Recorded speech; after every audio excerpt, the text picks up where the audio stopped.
This episode is brought to you by CoolStuffInc.com, the #1 seller of games and gaming accessories.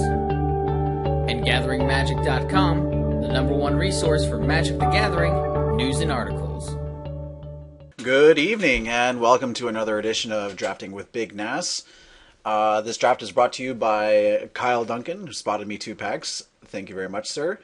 Looking at this pack, we got a couple good cards here. The ones that stand out to me are the Stromkirk Captain and Burden of Guilt. Nibelus of the Mist is also pretty good, and Markov Warlord is always a favorite of mine. So, I don't know, at the risk of beating a dead horse, I kind of want to just slam down the Stromkirk Captain and just, force Black-Red Vampires. Just because, that's a deck that's always been very good for me. I tend to do pretty well with that deck. Just trying to see if there's anything else in this pack that I want. Not really. I really do think the Stromkirk Captain is the best pick here, regardless of my color preferences. So I'm gonna go with that. And if it ends up not being open, well, we just wasted 1 pick. But that's not that big a deal. So hopefully this draft goes pretty well. I haven't been doing that well. I did a couple fun drafts. I tried brewing a couple weird decks and didn't go too well. So I think I should start drafting real decks now. So this is not a tough pick. Farbog Boneflinger is a pretty good man. Gets the job done. And anything else to take note of here? Hopefully we get to wield that Undying Evil. But yeah, I'm just going to take the Boneflinger and move on. Alright, another pet card of mine, Blood Feud. Nibelus of the Urn is really, really good, but I kind of want to stay on color here. Had I gone with the Burden of Guilt in that pack, Nibelus would just be a slam pick, but here I think I'm going to take Blood Feud. Again, it's, I've mentioned this in lots of other drafts. There are some situations where it really doesn't do a whole lot, but the situations where it's good, it's really good. So I'm just going to slam it down, and I don't really want too many expensive cards just because we want to keep the curve nice and low. Alright, so here we got a pretty late Briar Pack Alpha, so it's much better than the rest of the cards in this pack, and even for the Black-Red Vampires deck, there's really nothing. I'm not going to take a Black Cat here, so I might want to move into green if black or red starts drying up. But Briar Pack Alpha is just such a blowout, so I'm going to go ahead and grab that one. If there was a decent black or red card, I'll probably still take it over the Briar Pack, but we're not really giving up much by taking it here. Lost in the Woods! Sideboard! Alright. So I could just do the full turnaround and just draft a white card, but green red and green red is also a decent color combination. Green black, I've never personally drafted it. I never drafted green black beatdown, but I've been told it's decent. I don't really want to jump into blue. So pretending that we don't have a Briar Pack Alpha, the pick for the black-red deck is Falcon Rat Torture, because it's good to have sack outlets, and then you can pick up Trader Splits and stuff like that. And if we're red-green, then I would want Russet Wolves, but Russet Wolves is not that good, so yeah, I'm going to take Torturer. There's a good chance it's wrong, but, whatever. Alright, that's a really late Runebinder. I don't know what's going on. And, I don't really want to switch into blue here. Yeah. Blue, the main issue I have with taking Runebinder here is that it really doesn't combine well with the rest of our cards. I don't want to be blue-green. Could be, blue-black. Then we're basically goofing most of our picks. Because only Boneflinger is good in that deck. Could go blue-red, but then only Blood Feud is good with that, so we're goofing the rest of our picks. So I think I'm going to take Forge Devil. It sucks that we have to make that pick, but, Vengeful Vampire, pretty good. I think I like it more than Faithless Looting. So I think I'm actually going to just hide this Briar Pack Alpha because it's really like it's throwing me off. Like I don't think we're going to end up in green, and the fact that I can see it is making me like value green cards higher than I would normally. All right, so here I'm going to take the Russet Wolves. Like Black Cat is okay, it's playable, but like I'd rather just have like a solid body. Okay, so this is our pack that's coming back. Probably going to take Faithless Looting. Sudden Disappearance, I mean, it's a card, but, like, I'm not going to splash for it. And, like, I'm pretty sure we're not going to play green, so I was going to take that one. Okay. Like, if we were a green, Somberwall Dryad would be a good pick, but... Oh, excuse me. I'm just going to take Scorch of Fields in case we run into, like, increasing Devotion deck. Definitely don't need two of them, and Torch Fiend is actually a solid man, so I'm going to take that one. And, sure, why not? We'll pick up a Black Cat. So, don't have too many vampires. So, but, like, packs 2 and 3 should have, like, a bunch of vampires for us to pick up. Like, this pack has been decent. Like, we have some good late game cards. We have some good early game cards. And Stormcrow Captain is just a very, very good. Like, if you guys watched the last draft I did, you would have seen how good Stormcrow Captain can be. All right, man or gargoyle, you decide. There's not even any like good black or red cards in this pack, so. And man or gargoyle is very hard to deal with. There's very few cards in the format that deal with it. There's like there's Bonds of Faith, there's Tragic Slip.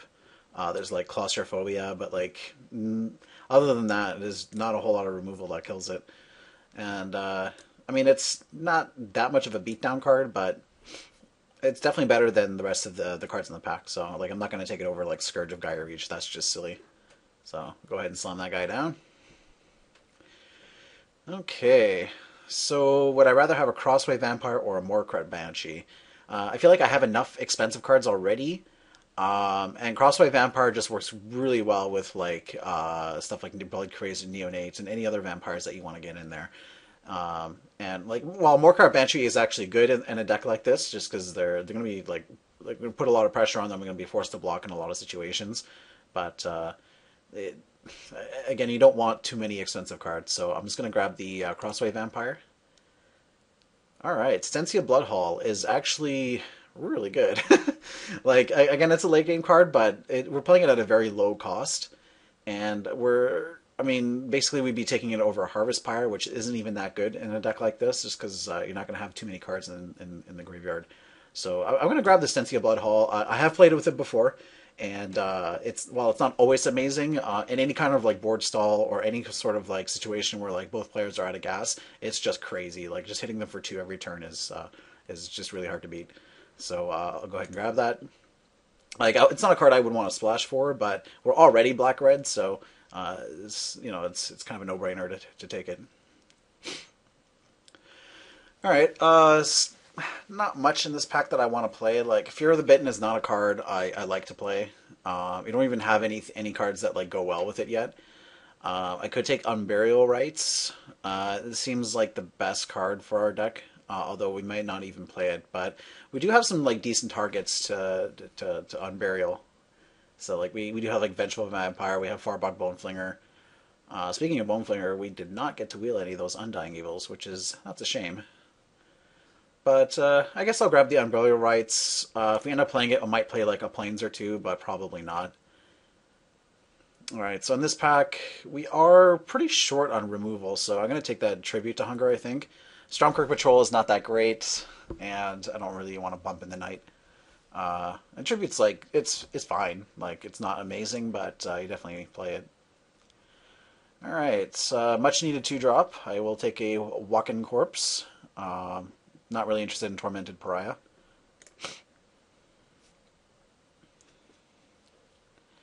I'm starting to think that I really should have been in green. Not much to choose from here. I think I'm going to take Night Revelers. Just because like we do have like stuff like Stormkirk Captain. So Yeah, it's probably going to be better than Brainweevil in our deck. Although, I really don't want to have to play Night Revelers. Finally, Blood Crazed Neonate. And a lot of decent blue cards. I guess blue-green was the color combination to be in, but I'm really not a fan of that color combo. Like, even, like, just the spider spawning deck, and, like, I've never had success drafting that deck, so, yeah, I was going to take the Neonate here. That's a super late Invisible Stalker. Uh, do I want to hate it, or do I just want to take a Ghoul Razor? Like, well, we do have like Bone Flinger, so yeah, I think I really should take the Ghoul Razor. Like, we have some pretty decent value we can get with it. We also have a Black Cat. That's, it's a card.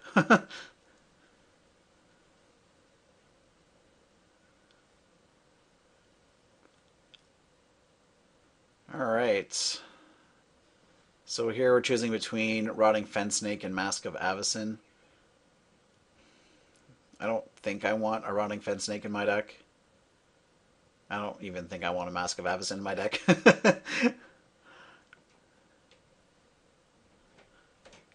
Yeah, I think I'm going to take the Mask, just because Rotting Fen Snake just very, very rarely makes the cut. Here there's really nothing. I mean, I guess I can take a Ghoul Caller's Chant, but I'm pretty certain I'm not going to play it.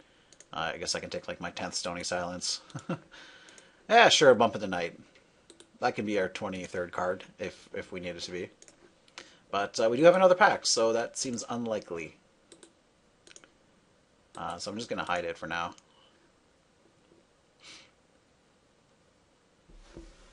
Well, we have 18 non-land playables. Jeez. I almost called this pack a miss, but then I saw the Brimstone Volley. Brimstone Volley, always welcome in my 40 cards. Regardless of what colors I'm playing, I'll probably almost always splash it. Even though, like I've said many times, I hate splashing, but Brimstone Volley is just nutty enough that like I want to splash it. Lots of good blue and white cards in this pack. Well, I guess one good white card, but there's 1, 2, 3 very solid blue cards. Slayer the Wicked, great. Probably we'll probably lose to it.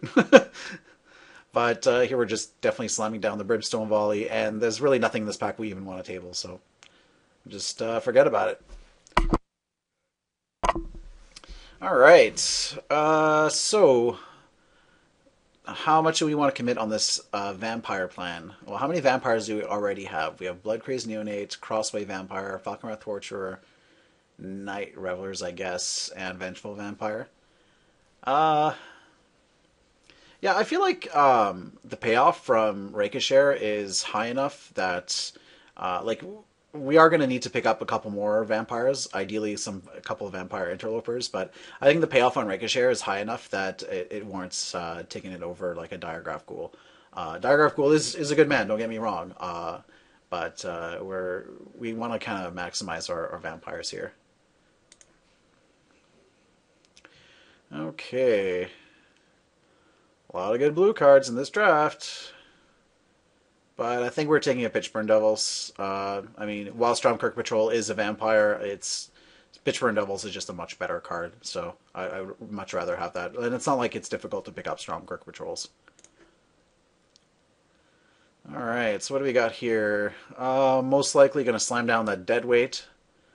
Would like to get some more 2-drops, but I don't think we're that desperate for creatures that we need to take, Grizzly Bear over Deadweight. So, yeah, let's go ahead and grab it.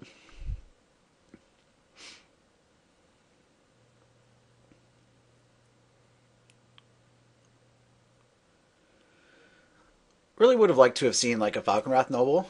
That's one of the cards that makes this deck like really, really good.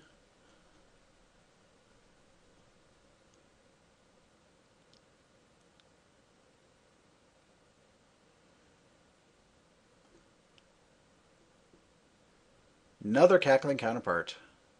And a Silent Departure. Some lot of good blue cards going around. Whoever's to our left is going to be pretty happy. But I think we need to take that Ghoul Razor. A Ghoul Razor gets a lot better in multiples, so